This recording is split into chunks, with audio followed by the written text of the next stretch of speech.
Ça fait 50 ans que vous dites que vous n'êtes qu'une partie neutre, qui n'est pas partie prenante. Ça fait 50 ans que vous prétendez défendre un principe. Mais qui êtes-vous, l'Algérie? Qui êtes-vous, Monsieur le Président, Monsieur l'ambassadeur, si vous n'êtes pas partie prenante? Qui vous a incité à prendre la parole si vous n'êtes pas partie prenante? Nous avons entendu cet après-midi plusieurs délégations qui ont usé de leur droit de réponse. Mais c'est des délégations qui ont des différends directs. L'Algérie, pourquoi a-t-elle pris la parole? Parce qu'elle est neutre? Parce qu'elle n'est pas partie prenante? Parce que juste elle défend un principe? Parce qu'elle défend le référendum? Mais vous commettez énormément de distorsions historiques.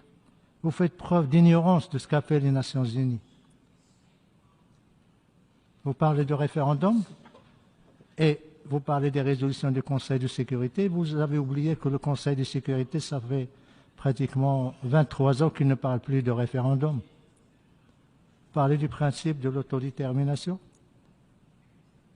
Mais vous êtes comme un avocat commis d'office qui prétend défendre le droit et le principe, et en même temps, il le viole. Si le principe de l'autodétermination, c'est cher à votre cœur, c'est cher à votre esprit, c'est lié à votre histoire, à votre ADN, pourquoi vous ne l'appliquez pas chez vous? Il y a un peuple qui existait avant l'État algérien, qui revendique son droit à l'autodétermination depuis des décennies, le peuple kabyle.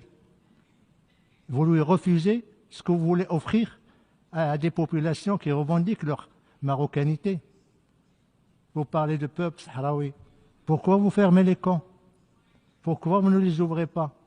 Pourquoi vous interdisez au HCR de procéder à leur enregistrement si vous n'êtes pas partie prenante? Voyez, monsieur le cher collègue, en réagissant, vous faites pratiquement le contraire, parce que toute la salle est en train de se demander pourquoi l'Algérie fait ça, s'il n'est pas partie prenante. Pourquoi l'Algérie envoie une note au secrétaire général pour dénoncer une résolution? Aucun pays, membre des Nations Unies, n'a envoyé de résolution sur la question du Sahara pour dénoncer les résolutions. Et aucun pays n'envoie de résolution, de lettre pour dénoncer une résolution qui ne le concerne pas directement. Pourquoi vous refusez de participer aux tables rondes? Qui est cité dans les résolutions du Conseil de sécurité? C'est vous, l'Algérie. Parce que vous êtes partie prenante, le Conseil de sécurité, vous ne voulez pas l'entendre. Vous choisissez entre les résolutions du Conseil de sécurité ce que vous voulez et vous laissez de côté le reste. Vous parlez de partition. J'ai ici une lettre de votre ancien collègue, M. Bali, 2002, 22 juillet, où il dit « L'Algérie demeure disposée à examiner la proposition concernant une possible partition du territoire du Sahara entre le peuple sahraoui et le Royaume du Maroc. » La réponse du Maroc a été le même jour, cinglante. « No, jamais de partition avec qui que ce soit, jamais de division du peuple, des populations du Maroc, de leur région du Sud. » Vous distorsionnez l'histoire et vous voulez paraître comme une partie qui n'a pas d'intérêt direct, mais vous êtes concerné, vous êtes responsable. Si le problème du Sahara continue 50 ans après, c'est à cause de vous. Et vous continuez toujours à prétendre que vous n'êtes rien, vous n'êtes pas responsable, vous n'avez rien à faire. C'est les Nations Unies. Mais les Nations Unies vous disent, venez aux tables rondes. Pourquoi vous ne venez pas? Les Nations Unies adoptent des résolutions, vous les rejetez.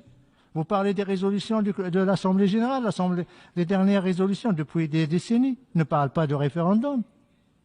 Vous êtes en train d'induire en erreur, de mentir à l'Assemblée générale, mentir à la communauté internationale, Quand vous avez menti à ces populations que vous avez transportées par la force dans les camps de Tindouf pour leur miroiter l'indépendance, une indépendance chimérique, pour créer une entité fantoche qui ne dépend que de vos services de renseignement. Voilà l'Algérie. L'Algérie qui présente ses condoléances et qui exprime sa solidarité. Mais en même temps, c'est l'Algérie qui veut saper l'unité du Maroc. C'est l'Algérie qui, depuis 50 ans, ne fait que armer, financer, diriger un mouvement séparatiste, groupe armé, qui a en plus des connexions avec le terrorisme international. J'aurais souhaité, mon frère algérien, un peu plus de décence, un peu plus de respect,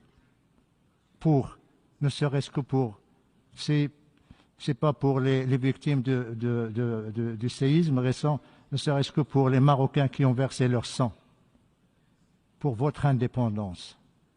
Mais vous avez la mémoire courte. Nous le comprenons parce que il n'y a pas de principe chez vous. Il n'y a ni le principe de bon voisinage, ni le principe du respect, ni le principe du règlement pacifique des différends, ni le principe, ou plutôt le courage d'assumer vos actes, d'assumer votre politique, d'assumer votre agenda destructeur, déstabilisateur de la région.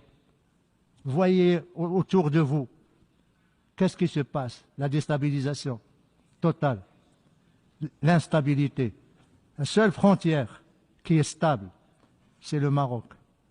Le seul pays qui est stable, c'est le Maroc. Les villes dont vous parlez, nous avons la prétention de dire que le Sahara est un paradis. Oui, un paradis meilleur que les villes en Algérie, où les gens font la queue pour le blé, pour les bananes, pour le lait, pour la farine. Voilà l'Algérie qui dépense des milliards de dollars pour armer un groupe séparatiste, mais qui affame son peuple. Lisez le rapport de l'envoyé de l'expert spécial sur la liberté de rassemblement qui vient de publier son rapport il y a une semaine après sa visite en Algérie, où il décrit la limitation de liberté de mouvement, les emprisonnements, les accusations fallacieuses contre les militants du Hirak. Voilà l'Algérie, voilà la liberté dont vous parlez, voilà l'autodétermination que vous voulez. Laissez votre propre peuple s'autodéterminer avant de revendiquer l'autodétermination aux autres. Quant au Maroc, le Maroc il est dans son Sahara, il le restera jusqu'à la fin des temps. Regardez le Sahara, le progrès et le développement du Sahara. Nous construisons, nous consolidons l'état de droit, nous permettons à tous les Sahraouis, même ceux qui étaient chez vous, maintenant ils gèrent des régions. Les ex du Polisario gèrent des régions, participent à l'exploitation des ressources, à l'état de droit, à la vie politique, économique, culturelle de la région.